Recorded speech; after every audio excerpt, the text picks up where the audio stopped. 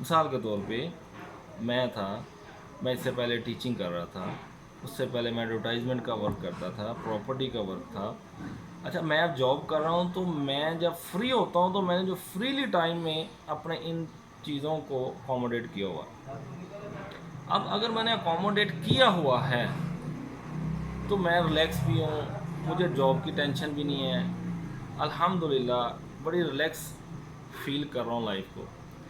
اب دیکھیں کچھ لوگ میں نے ایسے دیکھے ہیں، کرنا کچھ نہ پڑے، یہ گھومتی ہوئی چیئر کے اوپر بیٹھ جائیں، ہم آفس بنا ہو تو ہمیں اس طرح کا وہ کام مل جائے.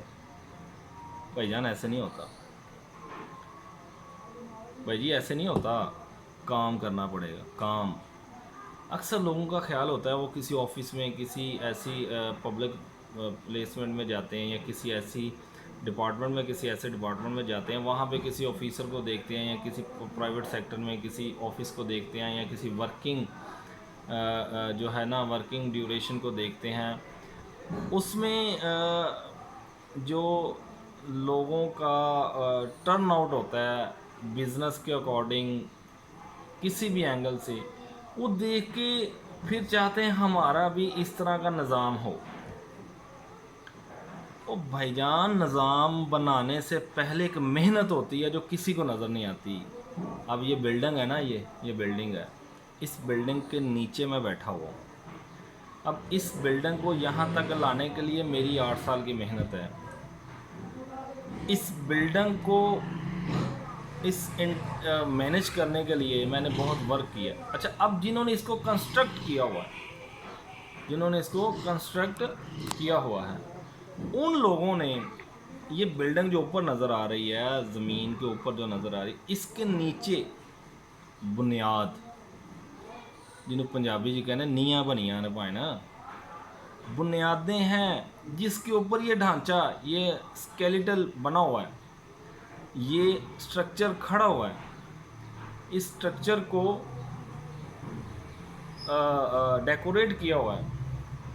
لیکن یہ جس چیز کے اوپر یہ بلڈنگ کھڑی ہے، اس کے نیچے بنیاد وہ کسی کو نظر نہیں آتی. جس نے گھر بنایا ہے اس کو پتا ہے میں نے کتنی گہرائی میں کیا کیا لگایا ہے. یا اگر یہ اس نے ریٹن فارم پہ ایز اے ایویڈنس یہ چیزیں سنبھال کے رکھی ہیں تو وہ ریکارڈ آن ریکارڈ ہوگا. ادروائز کسی کو نہیں پتا نیچے کا کتنی بنیاد ہے، کتنی لینتھ ہے، کتنی ڈیپلی گئی ہے، کیا ہے کیا نہیں، وہ اس بندے کو پتا ہے. خیر بات لمبی ہو گئی ہے بنیاد کے اوپر ہی. بنیاد کی بات کر لیں، بنیاد ہی ہر چیز کی، ہر کامیابی کے پیچھے ایک بنیاد ہوتی ہے. اگر ایک شخص کامیاب ہے تو اس کی بنیاد، اس کے پیچھے ایک محنت ہے. اچھا آپ جب اس شخص کو ملتے ہیں، آپ کو وہ اچھی انداز میں ملتا ہے، اچھے آفس میں بیٹھا ملتا ہے، اچھی لائف میں ملتا ہے، اگر گاڑی میں بیٹھا ملتا ہے، تو آپ اس کی گاڑی یا لائف سٹائل کیوں دیکھتے ہیں بھائی؟ تو یار جب راتوں کو محنت کی ہے، دنوں کو محنت کی ہے، شکر دوپہر سخت ہیٹ کے اندر اس بندے نے محنت کی ہے، سخت سردی کے اندر وہ بندہ محنت کرتا تھا، جب آپ سوئے ہوتے تھے، جب آپ یاروں دوستوں میں بیٹھے ہوتے تھے. ایسے لوگوں کی محنت کے بعد جب وہ ایک مقام پہ پہنچتے ہیں تو لوگ آرام سے کہتے ہیں یار میرا ایسا آفس ہونا چاہیے. او بھائی ایسا آفس تو بنا لو گے، لیکن سرکولیشن نہیں ہوگی آپ کے پاس، وہ ٹمپریری ہوگا. وہ کہتے ہیں نا مصنوعی سا. ہر چیز کے لیے سرکولیشن چاہیے. تو ہمیں اپنے آپ کے لیے، اپنے لائف میں اپنی بہتری کے لیے ہمیں محنت کرنی پڑے گی، جو ہم نہیں کرنا چاہتے. ہم چاہتے ہیں ہمیں بیٹھے بٹھائے ہر چیز مل جائے، اچھے سے اچھا برانڈ پہنیں، اچھے سے اچھا کھانا کھائیں، اچھی سے اچھی لگژری آئٹم کو یوز کریں. تو یہ ہمارا لائف سٹائل ہے، ہونا چاہیے. لیکن اس لائف سٹائل سے پہلے ایک ہڈن طور پہ محنت ہوتی ہے، جس نے کی ہوتی ہے اس کو پتہ ہی ہے. جس طرح محنت ہوتی ہے لوگوں نے دیکھا ہی ان کو پتہ ہے. وہ ایک مقام پہ آ کے وہاں تک پہنچتا ہے. جب وہ وہاں تک پہنچتا ہے تو لوگ کہتے ہیں لے یار یہ بڑے مزے میں ہیں. اور بھائی اس مزے تک پہنچنے کے لیے جو اس نے اتنی ضلالت کو دیکھا ہے، فیس کیا، اس کا کون جاننے والا ہے؟ وہی جانتا ہے جس نے محنت کی ہے، یا جنہوں نے دیکھا وہ جانتے ہیں، یا اس کا اللہ جانتا ہے۔ تو ہر کامیابی کے پیچھے ایک محنت ہوتی ہے۔ محنت کرنے کے لیے آپ کو ہارڈ ورکر ہونا پڑے گا۔ تو ہارڈ ورکنگ جو ہے وہ ہر بندہ نہیں ہے۔ تو جو ہارڈ ورکنگ کرتے ہیں ان کا پاکستان بھی دبئی ہے، ان کا پاکستان بھی یورپ ہے، ان کا سب کچھ یہیں پہ ہے۔ ان کو ٹائم نہیں ملتا، کام بہت زیادہ ہیں، لیکن جو ویلا ہے اس کے لیے کینیڈا بھی ویلا ہے، وہ کینیڈا میں بھی ویلا ہے، بالکل فری ہے، بیکار ہے۔ وہ دبئی میں بھی جا کے بیکار ہے۔ میں نے بڑے ایسے دوست دیکھے ہیں، یہاں پہ کام نہیں کرتے، ماں باپ کو پریشان کرتے ہیں، باہر بھیج دو، میں کام کروں گا، ڈالر کماؤں گا، میں درہم کماؤں گا، میں ریال کماؤں گا، میں اس طرح کروں گا، میں پاؤنڈ کماؤں گا، میں یورو کماؤں گا۔ کچھ نہیں پائے نا۔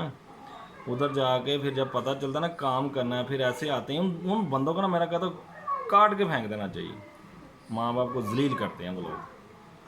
ماں باپ بیچارہ کو کوئی جائیداد بیچتا ہے، کوئی پہلی بننا بیچتا ہے، اس طرح کر کے ساری چیزوں کو سیل کر کے معاملات کو انٹرٹین کرتے ہیں کہ وہ ہمارا بچے کا فیوچر بن جائے، سیکیور ہو جائے، لیکن وہ ادھر جا کے انجوائے کر کے واپس آ جاتا ہے۔ میں بیمار ہو گیا تھا، میں ادھر آ کے کام کر لیتا ہوں۔ اب ماں باپ تو نہیں چاہتا میرا بچہ مر جائے یا اس طرح ہو، وہ دل میں بہت سارے ارمان لے کے گئے ہوتے ہیں۔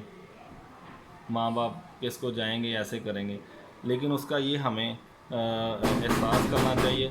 اب یہ باہر دروازہ نوک ہو رہا ہے، یہ میرا انداز ہے جی، وی لوگ بناتے بناتے مائنڈ سے ہی بات آؤٹ ہوگی۔ خیر کوئی بات نہیں، بات تو سمجھ آ گئی، میرا کنکلوژن آپ کو سمجھ آ گیا۔ تو ایسے لوگوں سے بچنا چاہیے اور ہمیں دیکھنا چاہیے۔ آپ کا بھائی، آپ کا دوست، آپ کا بیٹا ذیشان احمد اب اجازت چاہتا ہوں۔ اللہ حافظ۔